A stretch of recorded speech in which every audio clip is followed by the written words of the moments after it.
Welcome to the SMA Baby Club Podcast, the place where we talk all things baby, parenting, and those real-life questions so many new parents and parents-to-be find themselves asking.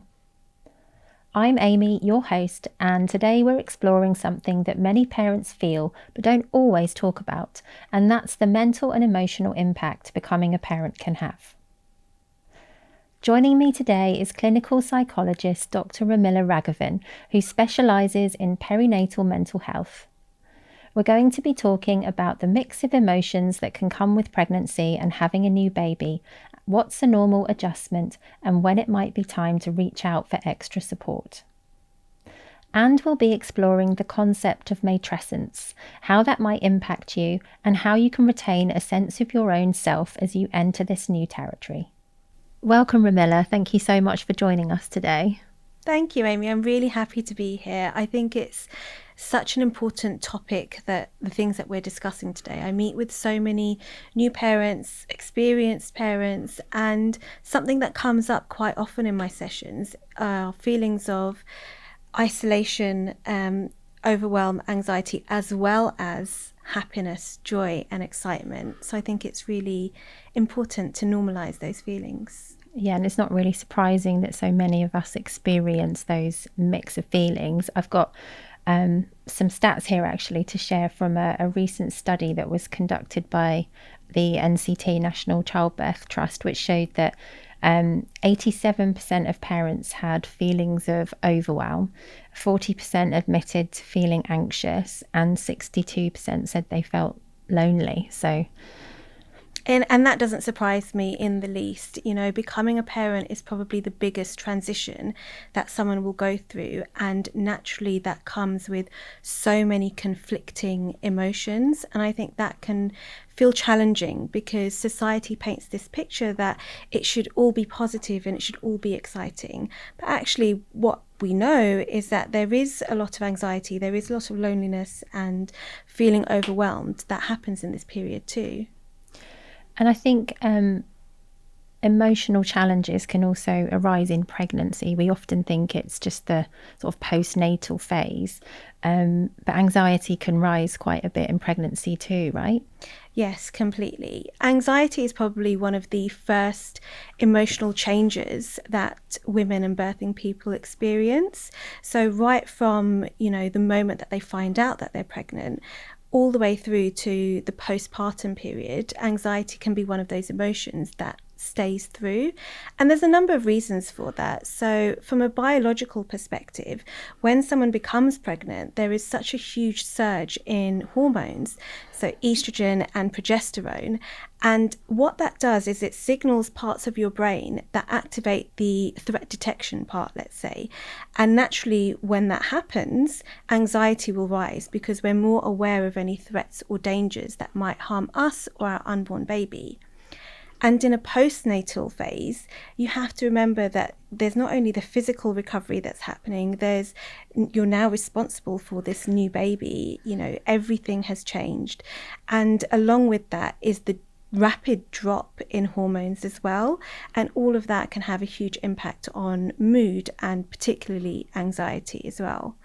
I think also when we're thinking about things from an evolutionary perspective, we have, let's say, two parts of our brain. So there's the old part of our brain and the new part. Now, the old part is responsible for keeping us alive, basically. So it goes back to that threat activation, making sure that we're safe. The new part of our brain is more responsible for imagination and creativity. So if we're thinking back to cavemen days, people who were pregnant just had to be mindful of any dangers that would come towards them, any physical dangers. Yeah. The difference is the new brain hasn't quite caught up with the difference between a made up threat, so something that we might have been overthinking about, versus a real life threat. And so that contributes to rises in anxiety in pregnancy and in the postnatal phase as well. I think also there's a psychological element. So, when women are pregnant, there's lots of thoughts around, is the baby moving? Is that symptom okay? Have I done the right thing? Have I eaten the right thing? There's so much information out there that that it can evoke a lot of anxiety. Yeah. And then when the baby has arrived, you know, thoughts might change to, is the baby feeding enough? Have they slept enough? Can I afford to have this baby? Can I afford to buy everything for them? So there's a lot that's happening. Yeah, it's a real emotional roller coaster of a time, isn't it? Like, just everything that you've said is quite overwhelming in itself. Have you got any kind of practical tips that you can share with parents to be, to sort of help if they are struggling with feelings of anxiety? Definitely. I think the first thing when we're struggling with any emotion, the first thing is to notice what emotion is coming up. So notice, how do you notice in your body that you're feeling anxious? Is it that your mind is racing? Is it that your heart is racing? Is it that you're feeling quite shaky, for instance? The first thing is to notice. I think the second thing is to learn to manage and regulate those emotions. And one of the easiest and quickest way, and I teach this to all of my clients, is learning how to use breathing techniques to help manage that anxious feeling that's coming up. So the easiest way to do that is to breathe in for 4 seconds through your nose and then out for 6 seconds through your mouth. And what you want to do is focus on the exhalation being longer than the inhalation. And that will help reset your nervous system, which in any given moment, we always have our breath with us. So we don't need to have, you know, stress balls around or any other things. We always have our breath with us. So it's something that can really cut through those emotions. I think also talking to people. So one of the main things that research always looks to is the difference between being able to manage stress and not manage stress. And it's not that let's say the reason for the stress has disappeared. Yeah. No, the main factor is being able to talk about things. So having a good friend, a partner, a trusted professional that you can really talk to about things can really help manage your stress. So it's kind of, that's just made me think of like a problem shared is a problem halved. So that actually really has basis in fact. It's not just a saying. Thank you for those tips. But when should you seek kind of actual, support from a professional? I think one thing that I do want to say is that anxiety in this period of your life is normal, and it's important that we feel or we experience the anxiety. Let's say when anxiety starts to interfere with your everyday activities, so if you're not able to go to work, for instance, or if you're not able to go outside because you're feeling so anxious, that's when I think it's really important to start seeking support. And the first port of call for everyone will be their GP, their midwife, or their health visitor. So being able to speak to someone to explain what you're feeling, to kind of talk through your options is really important. And there are also specialist perinatal services across the whole country that are there to support mums in this period of their life. Is it true that your mood can have an impact on your baby? Because I think for some people that knowing that might actually be giving them more overwhelm. Is there truth to that? So it's a really important topic, and it's something that I want to address in an honest way, but that's also reassuring for new parents. Firstly, it's important to think about how babies are attuned to us as caregivers. So when you're thinking about a woman who is pregnant, baby is very attuned to that physiological environment. So yes, that does mean when mum is stressed, small amounts of cortisol will cross the placenta. But I want to reiterate that that's not harmful to baby in any way, and that's actually quite normal. And then when we're thinking about things postnatally, so baby is out in the environment, in the world, they are very attuned to their caregiver's nervous system and how they're experiencing those moments. So they will pick up on facial expressions, on voice cues, on how available their parent is to them or their caregiver is to them in those moments. But again, we're not expecting parents to be calm and regulated 100% of the time. That just sets an unrealistic expectation and isn't true. What we do know and what research shows is that it's important for babies to experience small amounts of frustration and parents not to be there or perfect 100% of the time. And that kind of leads into this idea of being the good enough mother or the good enough parent. But I want to be clear in that, yes, there are, in a negative way, or when parents are experiencing negative emotions, babies do pick up on that.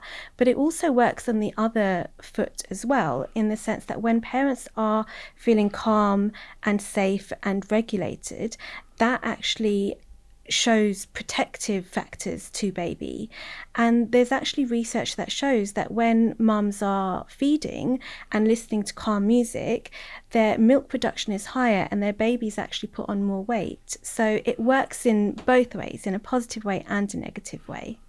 I mean, it's really quite fascinating and incredible, isn't it, how like the human body works. I also really want to explore the idea of matrescence, which I guess is I'm going to call it a bit of a buzzword right now, but something that we've been hearing a lot about, and might be a word that our listeners have heard of. Can you explain what matrescence actually is? Yes, and I completely agree with you. It's something that is coming up a lot more in the media, this idea of matrescence, but there's not a lot of thought behind it, I think. So the idea behind matrescence is it's the transformation of a woman becoming a mother. And the easiest way to describe it is to compare it to adolescence. So as a society, we probably all know what adolescence is, and we all accept that children will undergo a period of transformation to becoming teenagers. And that involves hormonal changes, emotional changes, physical changes, and psychological changes. And we accept and make space for that. I imagine there's lots of people out there who would be like, oh, you know, they're going through so many changes, or they're going through adolescence and that kind of thing. The same thing happens for women. When we become pregnant, there are lots of hormonal changes, there's lots of biological changes that we've kind of touched upon, and that carries itself all the way through pregnancy, all the way through to the postpartum period. And so what's happening is there is a change in identity occurring. And like I said, you know, we've all heard of baby brain, and that's actually, you know, founded in research. So when a woman does become pregnant, the neural pathways in her brain are changing and shaping in a way that's encouraging empathy, which helps with attachment and bonding. So that's why women notice, oh, I can't remember what I'm talking about halfway through the sentence, or, you know, things that used to become second nature are a bit more difficult to do. And that's because your brain is, you know, physically changing. Emotionally, there's a lot happening in the matrescence phase. So there are happy emotions, so feelings like joy, gratitude, excitement, but there's also conflicting feelings that can come up, you know, feelings like sadness and grief for your old identity, your old life, the things that you used to be able to do. There's also apprehension. How am I going to manage as a mother? How am I going to do things? And I think what comes up in that tension between those positive and negative feelings is this mum guilt that comes up, you know, these feelings of guilt that make you feel, I shouldn't be thinking these things. I should just be feeling happy. I should just be feeling grateful. And that can bring up a lot as well. I think you talk about mum guilt there, and I can totally relate to that feeling. I've got sort of a teen and pre-teen now, and I still get those feelings a lot of the time. I'm not sure if they'll ever go away, but are we just like wired to feel guilty, and how do we get past that? I think it's such a powerful thing in terms of what you're describing, because it just goes to show that guilt and mum guilt doesn't tend to stay with one period of someone's life. So it's not just when, you know, we have babies or toddlers. Actually, it's more of a reflection of the responsibility and attachment that you have as a parent. Mum guilt, so if we just take some time to unpick it, mum guilt is the difference between the mother that you are and the mother that you feel like you should be. And that difference can be, you know, can change and vary from person to person.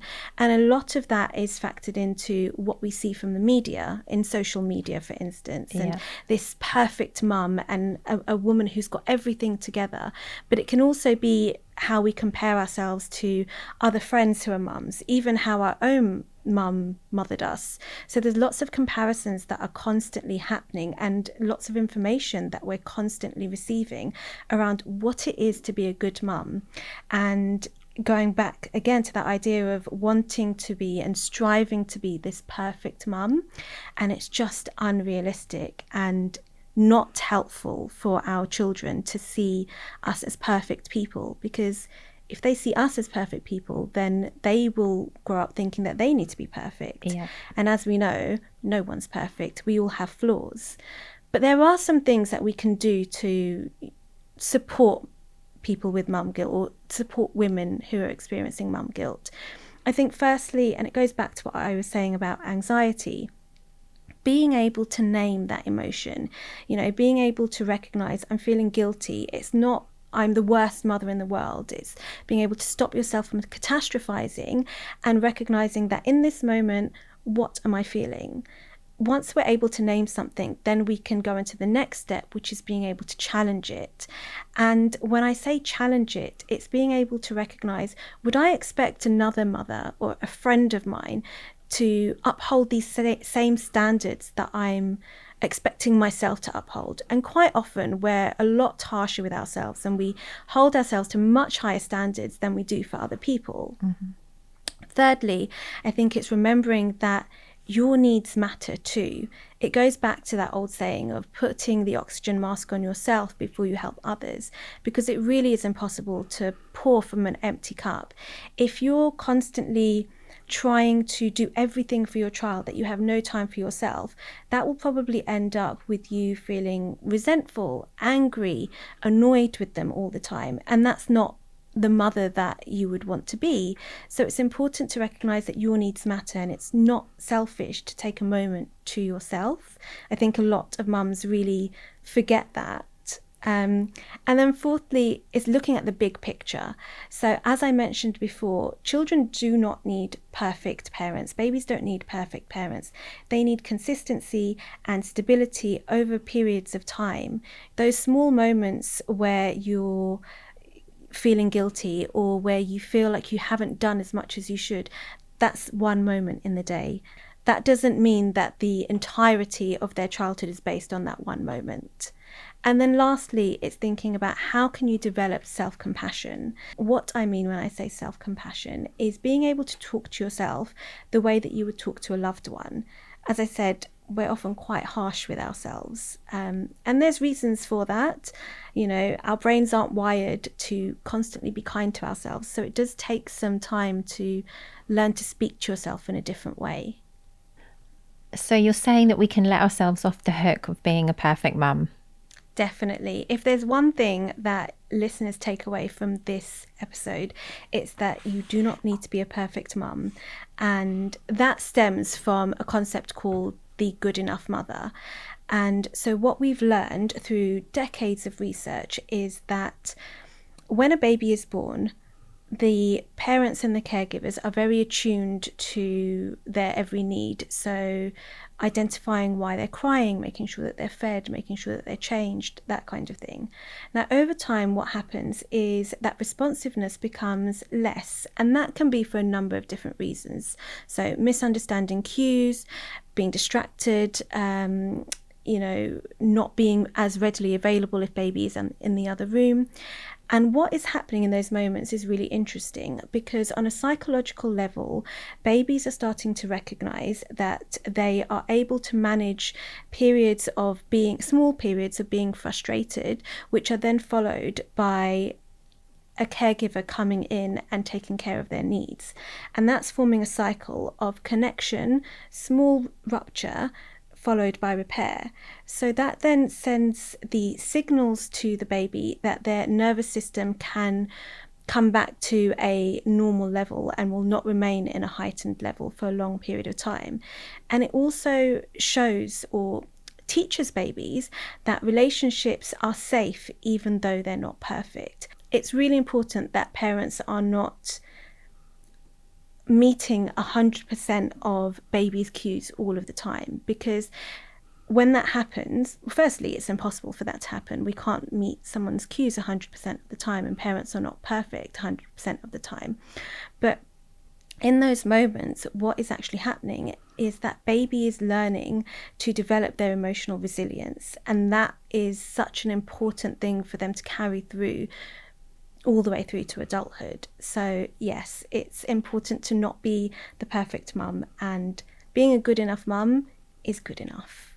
I think that's really reassuring to hear, because I think in the first year, especially of parenting, we focus so much on, all of our energy is focused on baby. We're not taking any time for ourselves, and not needing to be the perfect parent, I guess, frees up time, headspace for like reconnecting with ourselves. And I can think back on a story from a friend of mine. She reflected on, I guess, about a year into being a mum, she was sat looking at her bookshelf and having that moment of like not really remembering the person that she was before, that would have sat down and enjoyed these books, and not realizing she hadn't focused on herself or put any of her own needs as a priority during that whole period of time. So I guess it's important that we are able to spend time like reconnecting to things that we love, and maybe a bit of who we were before we became a mum.